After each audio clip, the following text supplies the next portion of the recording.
Assalamualaikum warahmatullahi wabarakatuh. Waalaikumsalam. Hari ini kita akan melakukan podcast tentang kusta ya dok ya. Oke. Oke. Di sini di Indonesia sendiri sih kusta banyak banget ya, terus banyak orang-orang awam itu menjas kusta itu penyakit kayak Kutukan. sebuah kutukan Iya. gitu. Jadi kita akan sekalian mengupas tuntas sekalian edukasi bahwa kusta itu apa sih ya dok ya. Iya. Dan ini memperingati Hari Kusta Sedunia supaya nanti masyarakat di sekitar dan masyarakat luas semoga bisa nonton ini sehingga bisa teredukasi sebenarnya apa sih kusta itu dan bagaimananya gitu ya dok ya. Oh iya dok. Saya sebagai moderator Dr. Ayu dan sebagai pembicaranya Dr. Marsita, spesialis kulit Dermatovenerologi. dermatovenerologi Estetik sekarang. Oh ya, dan estetik. Oke, mulai dari apa itu kusta dulu ya. Oke.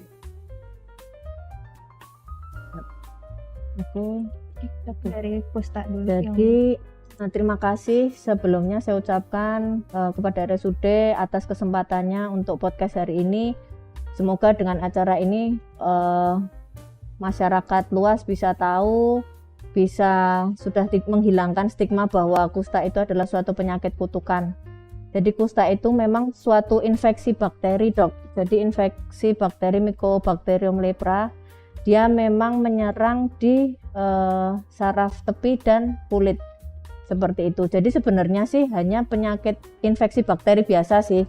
Cuman memang kusta itu sudah ada dari sejak tahun ditemukannya itu tahun 1800-an. Nah, memang penyakit ini dulu sangat sebagai momok orang ya. Jadi suatu penyakit kutukan lah. Kemudian dari situlah para pasien kusta itu memang sering dikucilkan. Padahal sebenarnya dia hanya sebuah infeksi virus biasa. Seperti itu.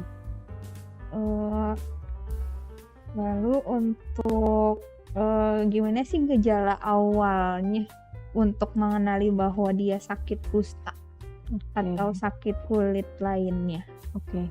Ya, jadi penyakit kusta itu memang ada 3 tanda kardinalnya yang sebenarnya bisa kita sebagai dokter itu bisa menentukan bahwa oh ini ternyata ngarahnya ke kusta nih, oh ini ternyata bukan. Jadi ada 3 tandanya itu adalah yang pertama adalah adanya bercak mati rasa yang ada di kulit kita dok.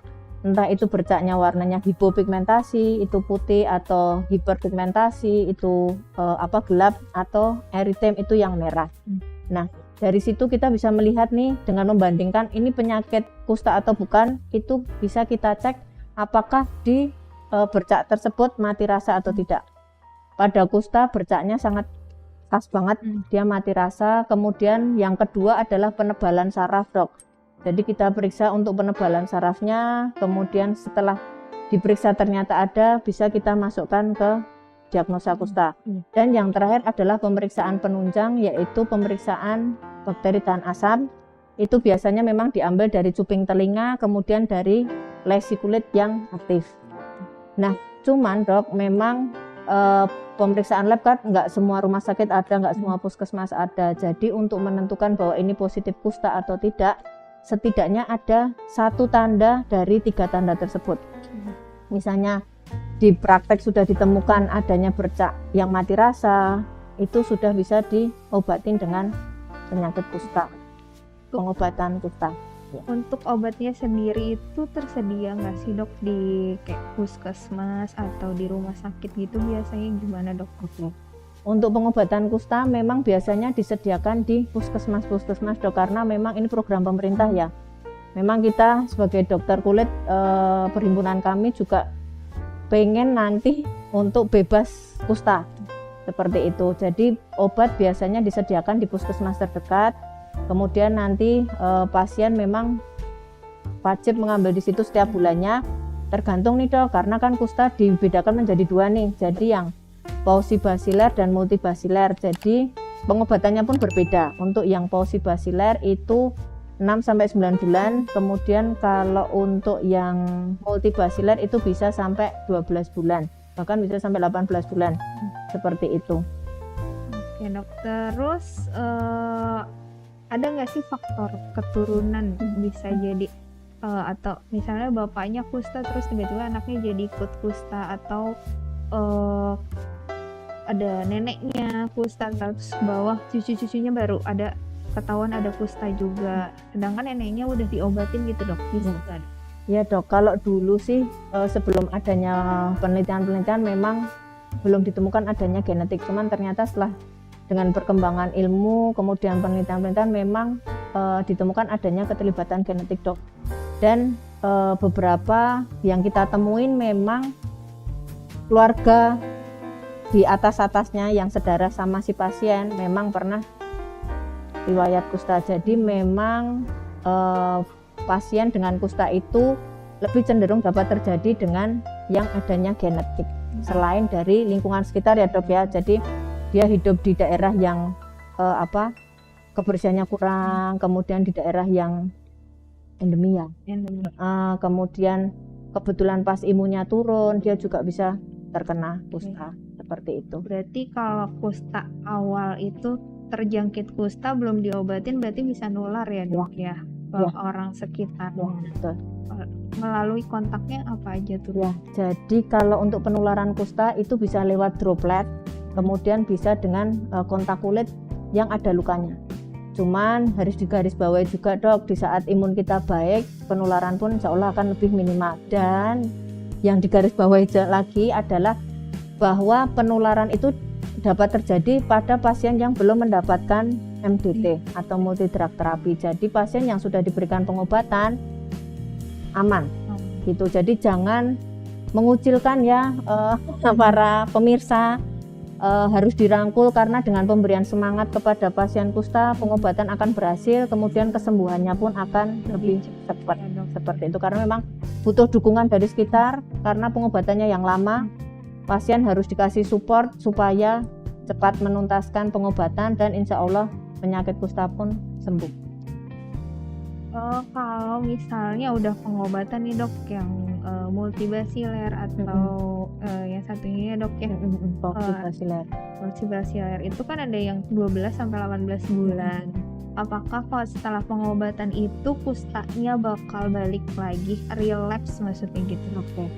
Ya, jadi memang untuk kusta bisa terjadi relapse juga dok. Cuman memang biasanya pada pasien yang monoterapi, pengobatannya hanya monoterapi, kemudian pengobatannya tidak tuntas seperti itu bisa terjadi relapse dan imunnya yang turun, kemudian banyaknya bakteri yang resisten terhadap obat itu juga menyebabkan kusta itu bisa relapse.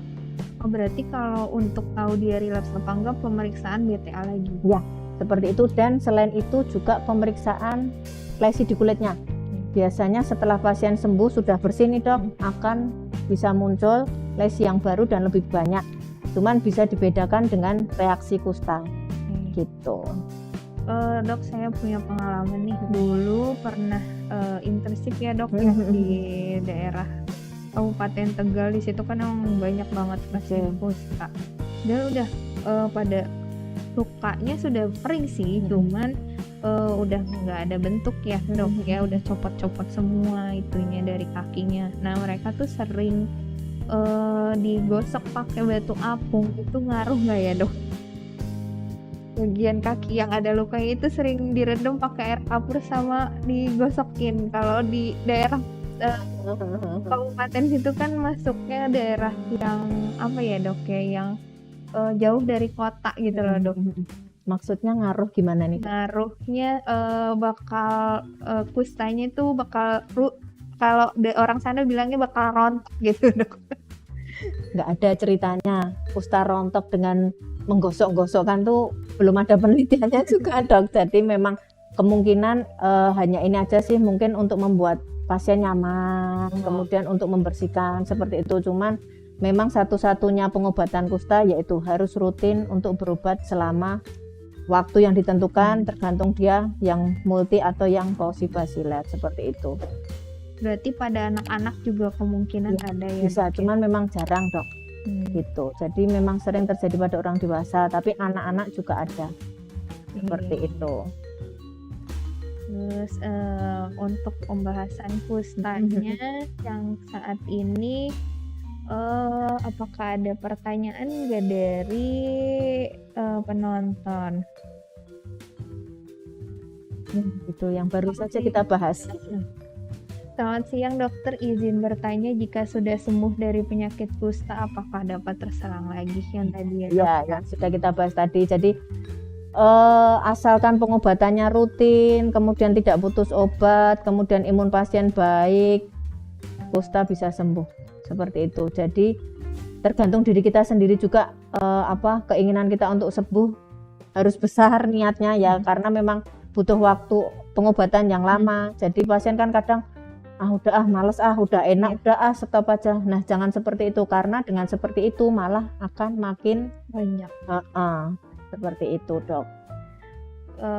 Kemudian yang kedua ya dok ya, siang dokter, izin bertanya faktor-faktor apa saja yang dapat meningkatkan penularan atau dapat mendapatkan penyakit kusta dokter? Faktor apa aja dok? Yang dapat meningkatkan penularan itu adalah yaitu tadi yang sudah kita bahas. Jadi pasien kusta yang tidak diobatin itu penularannya akan lebih mudah ke sekitar.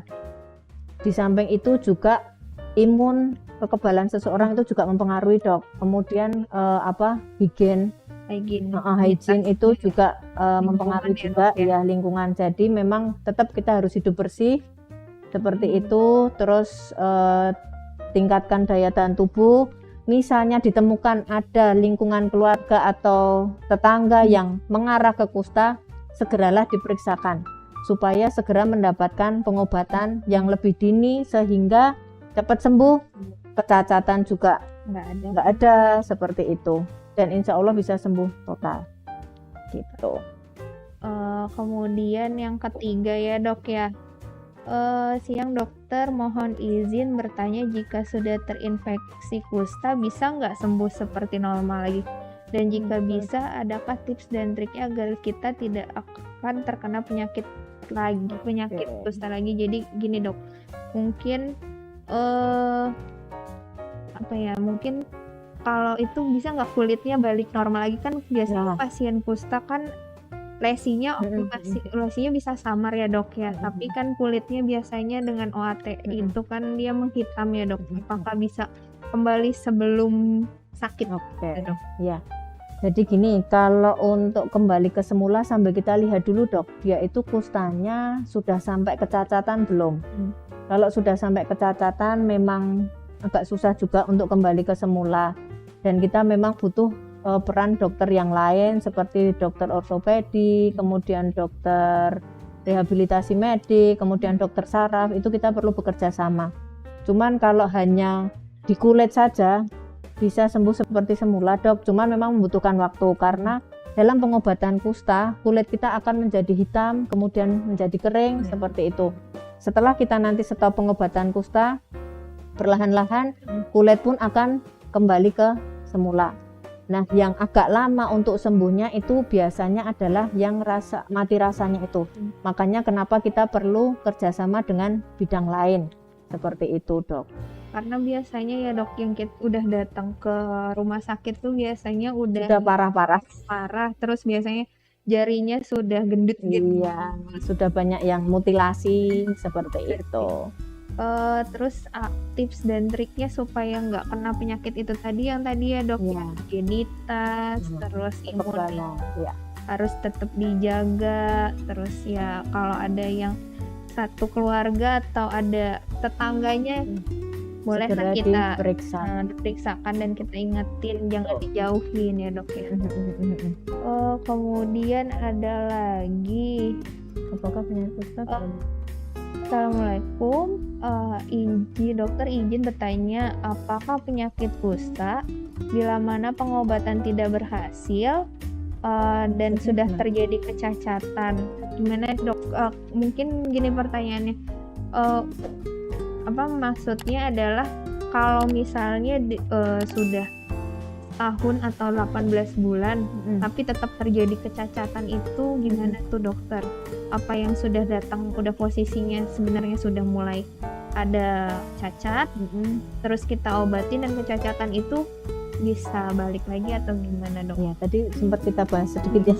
Ya, kalau untuk yang kecacatan, jadi maaf nih yang sudah jarinya sudah mulai memendek, kemudian mutilasi seperti itu memang untuk kembali ke semula tidak bisa. Tapi setidaknya untuk perbaiki adalah pengobatan harus secara dini, kemudian tuntas, tidak boleh stop, harus sesuai dengan waktu yang ditentukan. Jadi jangan malas, misalnya biasanya gini dok, pasien itu udah minum, terus udah ngerasakan wah badanku udah enak nih, stop dia. Nah itulah yang menyebabkan malah jadi Terah lagi. iya seperti itu. Jadi kalau tetap semangat harus minum obat. pengobatan benar sampai dengan waktu yang ditentukan oleh dokternya itu insya Allah akan sembuh ya dok ya, nggak bakal sampai kecacatan, mungkin cuman hanya syarafnya aja yang masih perlu waktu untuk mengembalikan ya dok. semula.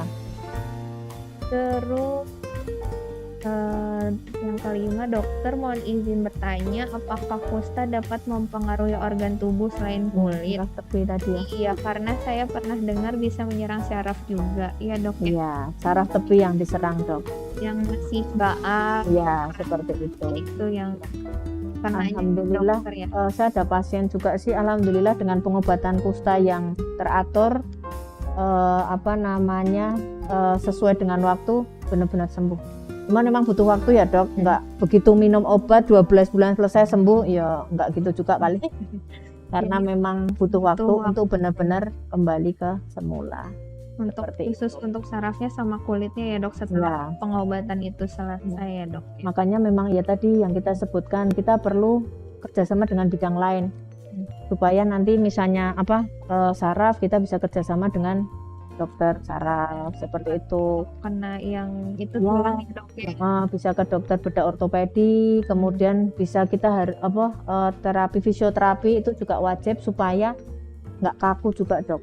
Seperti itu. Salah satu efek sampingnya ya dok ya dari kusta itu sendiri dan OAT itu sendiri bisa bikin kaku dan tangannya jadi kayak Low hand. Ya itu karena ini.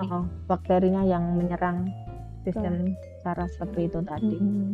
Seperti itu. Nggak terasa ya kita ngobrol. Oke. Oke.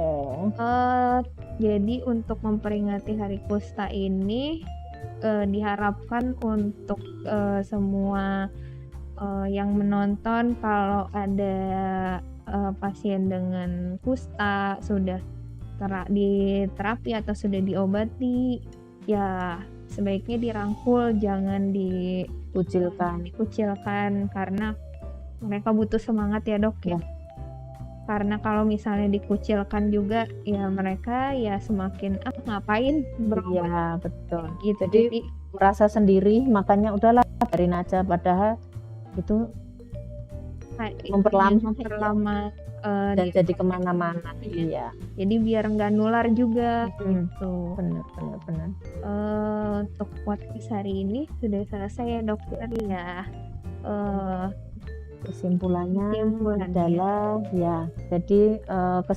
adalah jika di sekitar Anda nih pemirsa YouTube-nya RSUD nih, kalau menemukan gejala yang tadi sudah saya sebutkan, tolong segera periksa ke dokter. Kalau misalnya ke puskesmas belum bisa mendiagnosa, boleh ke RSUD, nanti ke dokter kulit dan kelamin, nanti kita periksa, dan di sini juga ada pemeriksaan labnya dok. Jadi nanti bisa tahu sekalian hasil labnya, kemudian nanti setelah pengobatan bisa diobservasi nih jumlahnya kuman bagaimana setelah pengobatan. Jadi tetap harus segera temukan pasien dengan kusta di sekitar Anda, kemudian sarankan segera berobat supaya penularannya pun akan lebih minimal. Dan tolong sekali mumpung di Hari Kusta Sedunia ini, tolong jangan kucilkan orang dengan penyakit kusta karena memang mereka harus dirangkul. Ini hanya penyakit infeksi bakteri biasa dan misalnya pun penularan itu membutuhkan waktu yang sangat lama. Jadi tidak seperti orang batuk pilek, jadi langsung enggak seperti itu. Dan itu tergantung pada imunitas tubuh kita. Selagi imun kita bagus, insya Allah akan aman saja. Jadi tolong jangan dikucilkan pasien kusta, rangkul mereka, kasih semangat untuk menyelesaikan pengobatan kusta sehingga bisa sembuh total. Seperti itu sih dok, pesan yang ingin saya sampaikan. Jadi tolong dong jangan dikucilkan, itu aja.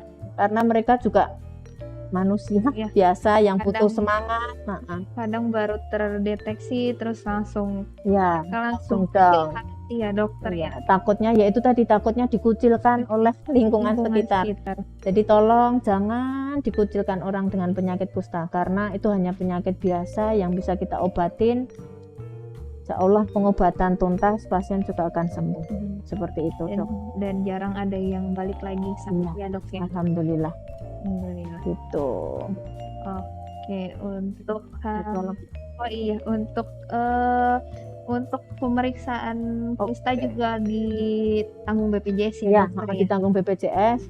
Boleh silakan jika akan memeriksakan penyakit kusta di RSUD bisa dengan saya. Saya praktek di RSUD setiap hari Senin sampai Sabtu dok. Hanya jamnya saja yang berbeda. Jadi nanti boleh dilihat di jadwal ya, mulai jam 8 pagi. Seperti itu. Semoga sehat-sehat semua. Kita berantas kusta karena Indonesia ini termasuk 3 negara teratas yang dengan pasien kusta. Seperti itu. Ya. Oke, terima kasih atas waktunya. Untuk podcast hari ini sudah selesai ya dokter. Ya, semoga bermanfaat. Jangan kucilkan pasien kusta, mari kita berantas supaya Indonesia bisa bebas kusta 2024 rencananya. Seperti itu ya. Terima kasih dokter. Ya, sama-sama, terima kasih. Hematovenerologi ya dok, atas penjelasan kustanya. Jadi diharapkan semua pemirsa yang nonton di channel YouTube-nya RSUD dan Instagram-nya ya RSUD, jangan lupa di subscribe. Jangan lupa ya di like, subscribe dan share. Terima kasih. Selamat siang. Waalaikumsalam warahmatullahi wabarakatuh.